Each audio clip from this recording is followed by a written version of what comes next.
Can I have a show of thumbs up if the people at the back can clearly understand my words? Thank you. It's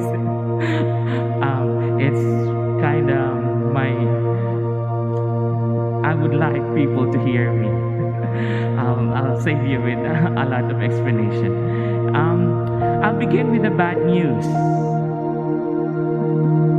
And the bad news is this: if we listen very carefully with our first reading, and it's a bit difficult to follow what has been happening. And I don't know what the priest gave you as reflection from yesterday.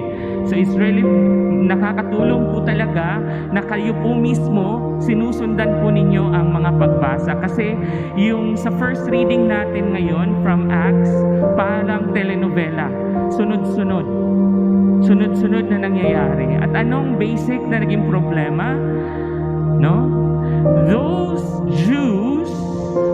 Jewish people who became follower of the way, which is the group of Jesus Christ, no, the way, and eventually they will be called Christians. May problema sila sa mga hindi Hudyo na sumasali sa kanila.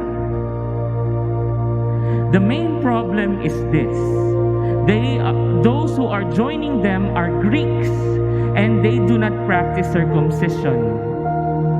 And so, therefore, they are not part of this cultural understanding na dapat yung grupo nila, the men will be circumcised. And so, to resolve this, because it's unfair for those who are not culturally adapted, no, hindi sanay sa ganung kultura, ipipilit sa kanila. Hindi naman nakasalalay doon ang kaligtasan. So sabi ng leaders ng mga unang Kristiyano, ano sabi nila? Okay, sige, pwede na. Pwede na silang sumali after realizing, no? After discerning, after their reflection, sige, pwede na silang sumali. Pero may pahabol. May pahabol na dapat daw eto.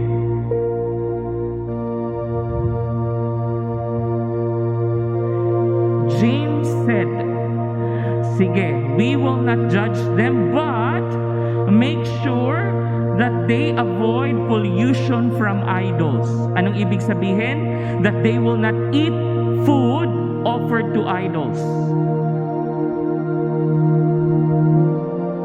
Second, unlawful marriage. Magsasama sila na hindi legal. Yung pag-aasawa hindi legal.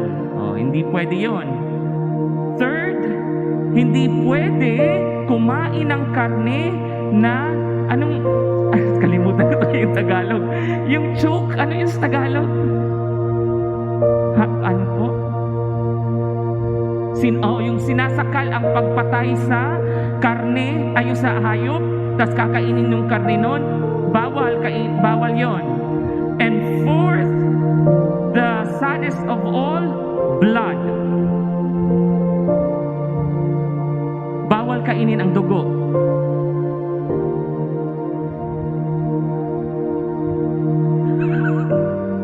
I'm not sure if you are it's sinking in you. Nasabi ni James, itong apat na to hindi dapat magbago. They need to adapt it. It's from the Jewish tradition, and they need to adapt it. Naku, mabuti na lang meron tayong gospel reading for today, and that is the good news. Kasi kung wala, we will misinterpret this. Hence, there are a lot of denominations and other friends from different Christian churches would still follow this. No, hindi sila kumakain ng dugo, etc. Why? There is, it's okay for us, this unlawful marriage, we understand that. But the blood thing, bawal kumain ng dugo, therefore dinuguan. Why? Because in their understanding, life is in the blood. Why? And so therefore, we cannot cook life as if it's just nothing. Tapos kakainin mo. Okay lang, niluluto yung buhay. Kasi yung container ng buhay, ayon sa kanilang pananampalataya, ay dugo. Now, the problem with this understanding is, James is not speaking in communion with other apostles. Ibig sabihin, ito ay opinion niya at suggestion niya. No, hindi nila fully na pagkasunduan ito. Yun yung reflection niya na siguro na may sarili, of course, din siyang mga justifications kung bakit ayaw niya. But you see, the problem with this argument na magsimula tayong bawal kainin ang ganitong uri ng pagkain, bakit blood lang? Dapat i-extend na natin sa kung anong mga unhealthy food. And then we need to go back again with the prohibitions the Jewish people would prohibit themselves from eating. The main reason why the Jewish people have this particular prohibition kung ano lang ang pwedeng kainin, hindi dahil sa naisipan lang nila, one night, umupo silang lahat, tapos sige, mag-nominate tayo ng mga pagkain na hindi natin na ayaw natin kainin kasi hindi natin feel, hindi natin gusto. Oh, yung may kaliskis na isda, hindi natin kakain, yung walang kaliskis na isda, hindi natin kakainin. Check. Ayan. Talangka, okay, hindi rin kakainin. Okay, baboy, hindi rin kakainin. Hindi ganun. They were doing those things before, creating those prohibitions for health purposes. Ayaw nilang alam ng Diyos na magkakasakit sila. So, in their reflection, they have been handed on with this prohibition na hindi dapat kainin ito kasi hindi siya healthy. But with the advancement of science, we know better. So, ibig sabihin, hindi rin mag-advance yung simbahan. So, you see, the problem is, iisa-isahin na natin ngayon, ano bang dapat hindi kainin, dapat hindi. Alam na natin kung anong hindi pwedeng kainin. Go to the doctor for that in order for us to know. So, you see, the only way for us to fully appreciate and understand these realities is if we understand the good news proclaimed in our gospel reading. Na ano daw po yun? If you want to follow the commandment of God, you need to be in love and remain in love with God. And if you are saying that you are in love with God, then you follow His commandments. Magkarugtong po yun, no? Hindi po dapat magkahiwalay yun. Anong ibig sabihin? Na in following the commandments of God, the interpreter, the highest principle would be the principle of love. And that love is incarnated in Jesus. So si Kristo ang main interpreter ng kahit na anong batas Kristiyano. So for example, blood, this concern for blood, would it still remain to be questionable in terms of the principle of love? Paano ko sasabihin ko, bawal na tayong kumain ng dinuguan, my brothers and sisters? How would you react? May mga malulungkot kasi gustong-gusto nila yung dinuguan. Pinagbabawal, sabi ni James. We don't see it that way anymore. We see it this way. How can we best love people?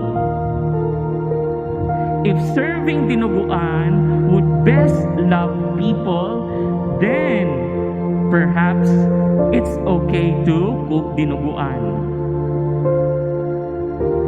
If we are offered dinuguan, and then you have no issues whatsoever with the idea of blood, eating blood. So some cultures have issues with eating blood, no, because you're Filipino and you like dinuguan, it's offered to you, and your gesture to eat the dinuguan becomes a loving thing to do, then you eat the dinuguan. You see, the measure or parameter now is love. Not anymore these rules na sobrang dami. So, here we go. my brothers and sisters. So every time we are faced, nakakaharap tayo sa mga desisyon sa buhay, nahihirapan tayo, ano bang gusto ni Kristo tungkol dito, paano tayo best na magkakaroon ng loving relationship? Paano natin best tayo makaka-respond sa love? Pakikinggan natin yung boses ng Diyos sa puso natin. Paano tayo best na magiging loving? But be careful. Loving doesn't mean you need to be nice to people. Nice. Hindi ko po alam anong Tagalog ng nice. Kasi kahit hindi ko po tatanggapin kasi yung translation na mabait. Hindi. Good, mabait. Nice, yung parang somewhat may maganda sa hirapan ako. I don't know. Tell me later after the mass the best translation of nice.